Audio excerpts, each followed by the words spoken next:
Hamabost zauri, Karmele Jaio. Zirkus. Magnesioak zuritutako Alexanderren eskuei begira dago Nadia. Haren esku azpiak txalo batean elkartu dira, eta inguruan hodei zuri bat sortu dute eszenatokitik datozen argi izpien babesean. Hautsesko hodei zuria arrotzen ikusi du eta poliki-poliki beha gaineran jausten, gar bihurtutako zuritziak lurrera jausten diren moduan. Ez du txaloaren hotsa entzun, txindataz betetako musika heldu zaio belarrietara. Emaidazu suertea, polita, esan dio orain Alexanderrek. Azken 4 urteetan trapeziora irten aurretik egin duen legez. Eszenatokian danbor hotzen arten haren izena aitatzen dutenean. Eta zuekin Alexander Zorzoba hegalaria Nadiak ahora eramango du eskua eta musua bidaliko dio, suerte, maitea, esanez bezala. Orduan, abiatuko da Alexander eszenatokiko argirantz eta frisioaren babesean geratutako Nadiak haren traje estu eta dizdiratsua eskutatzen den ipurdi txikia ikusiko du urruntzen. Horrela izan da azken 4 urteetan, eta horrela izan beharko luke gaur ere.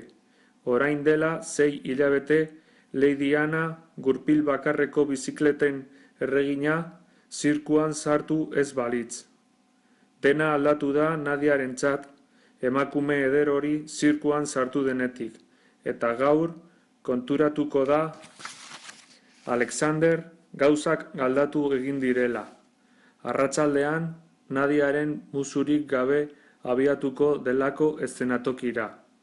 Nadiaren bedeinkaziorik gabe igoko delako sokatik gora trapeziora, eta buru gainean galdera ikur handi bat duela egingo duelako hegan zirkuaren kupilatik metro gutxitara. Galderaren erantzuna Lady Anna dela susmatu barik. Zirko di Pragan sartu zirenetik Alexander trapeziora igo den bakoitzeko herri ezberdin bateko haizeak zikatu ditu karabana aurrean Nadiak eskegi dituen arropak.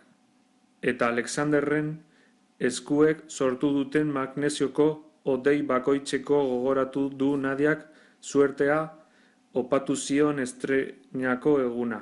Hau, urduri lehenbizikoz trapeziora irten zenean.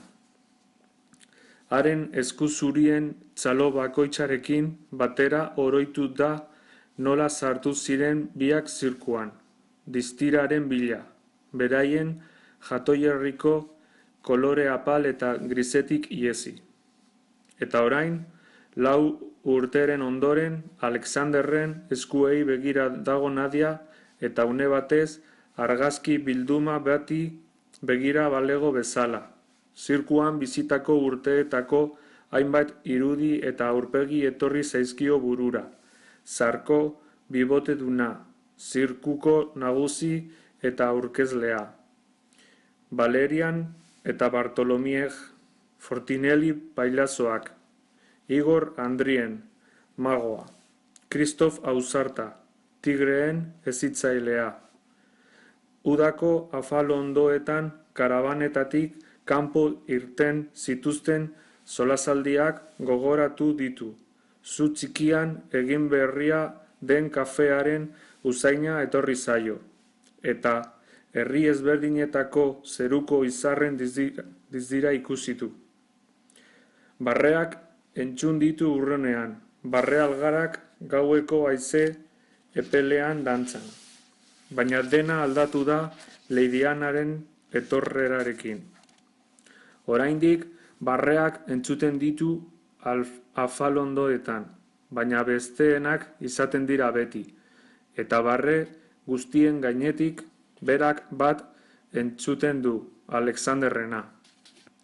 Honek Lady Annaren barregura eragiteko esaten dituenak ere entzuten ditu, eta gero bien barre metalikoak, kar-kar, eta begiak txikitzen zaizkio, hain entzuten ditu ozen barreok. Biek batera egiten dute barre. Aldi berean hasi eta bukatzen dute. Entxeatu izan balute bezala. Batzuetan Nadiak ezin izaten du asmatu zer izan den haien barregura eragin duena. Eta orduan barre metaliko haiek zorrotzak bihurtzen dira eta paparra urratzen diote. Leidiana begien aurrean izan zuen lehen egunean ere dardara berezia sentitu zuen Nadiak sabelean. Zarkok ari zirkuan sartzeko proba egin zion egunean lorik ezin eginda ibili zen Nadia.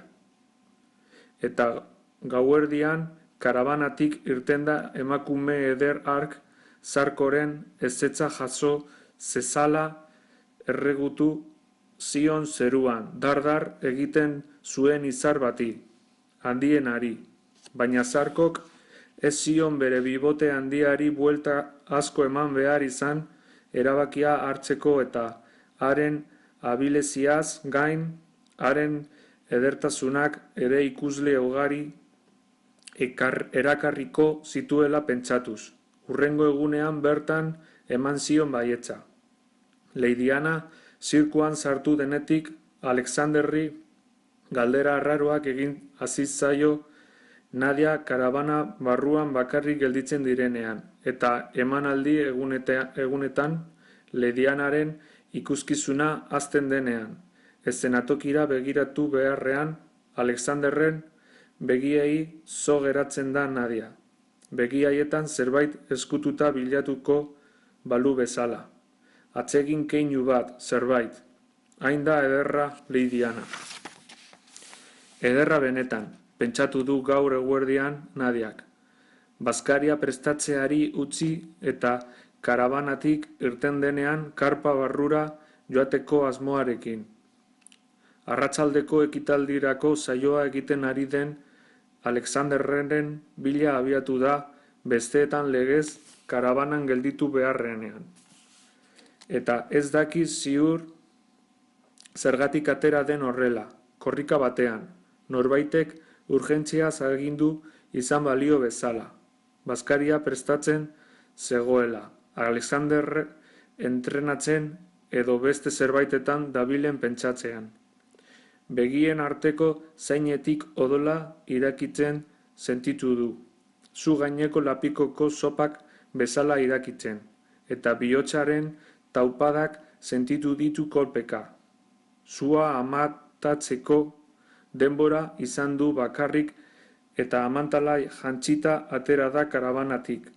Korrika abiatu da karparantz, taupadak begien artean kolpeka dituela, eta bidean amantala gainetik kendu eta ezkerreko eskuarekin helduta darama, indarrez helduta.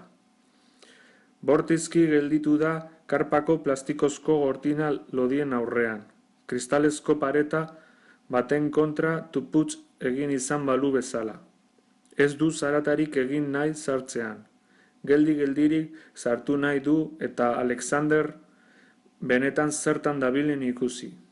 Eskua plastiko lodiaren gainean jarri du eta gortina irekitzera doala Leidianaren ezpain mamitsuen irudia etortzen zaio burura. Eta segidan Alexanderrenak ikusi ditu haien bila. Orduan, bortizki ireki du gortina. Zarata egin duen azola barik jada. Bihotzak txindata hotza egiten dio taupada bakoitzean. Txaz-txaz. Gora begiratu du eta Alexander ikusi du trapetzuaren gainean. Entrenatzen dago. Txaz. Ezin du txindata hotza kendu belarrietatik. Behera begiratu du ostean. Eta Leidiana ikusi du bizikletaren gainean eszenatokira bueltaka. Alexanderrek ez du sartzen ikusi baina Leidianak bai, eta bizikletatik jaitsi gabe. Agurtu egin du eskua igoz eta atztinduz. Nadiak ez dio erantzun, ordea, eta korrika bueltatu da kalabanara.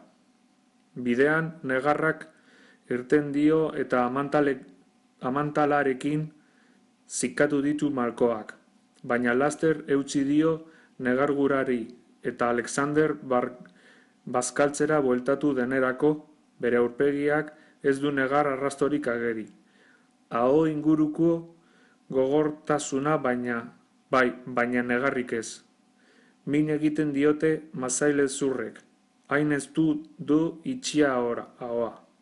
Bazkaltzeko zer dagoen galdetu dio karabanara sartzean, sopa eta bilazkoa. Erantzun dio Nadiak, ezpain gogortuek artetik ireki zaion arrakala estu batetik. Alexanderrek zelan jaten duen begira dago, berak platerean duena dastatu barik, eta gozerik ez duen galdetu dio Alexanderrek, ogi pusketa bat hartzen duen bitartean. Nola azaldu, sopak busti berri dituen ezpain horiek nazka ematen diotela. Nola azaldu Lidianaren ezpain mamutsuen bila imaginatu dituen ezpain horiek. Ikuste hutsak gozea kentzen diora. Ez, erantzun dio. Oilazkoa bukatzean siestara doala esan dio Alexanderrek, eta mahaiko gauzak jasotzen ari den Nadiari, gerritik helduz berarekin, siestara joateko gonbita egin dio. Nadiak ezetz erantzun dio burua alde batetik bestera astinduz, eta gizona bakarrik abiatu da logelara. Sorbaldak altxatuz eta azperen eginez. Ikuskizunaren ordua heldu da eta Nadia magnesioak zuritutako Alexanderren eskuei begira dago. Haren ahotsa entzun du emaidazu suertea, maitea, esanez, baina ezin izan du eskua ahora eraman eta airean musu bat bidali. Suerte, maitea, erantzunez bezala. Bere eskua geldirik gelditu da izterraren gainean, portzelanozkoa izango balitz bezala. Lepoa gogortu egin zaio eta begirada galdu. Horrela, musurik gabe hartu du Alexanderrek estenatokirako bidea, eta Nadiak urruntzen ikusi du traje estu eta dizdiratsua. Gertatu den hurrengoak kamera geldoan bezala ikusi du. Horrela geratu zaio buruan grabatuta behintzat.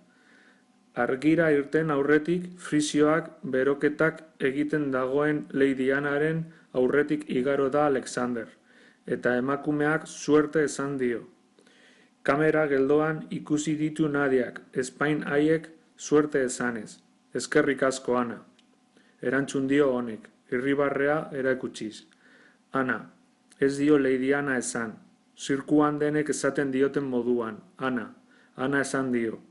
Eta izen ura Nadiaren buruko paretetan hasi da batetik bestera bote eginez. Bihotxerrea sentitu du eta oihu egiteko gogoa. Negar egin nahiko luke. Behin ikusi zuen film italiar bateko protagonistak egiten zuen moduan.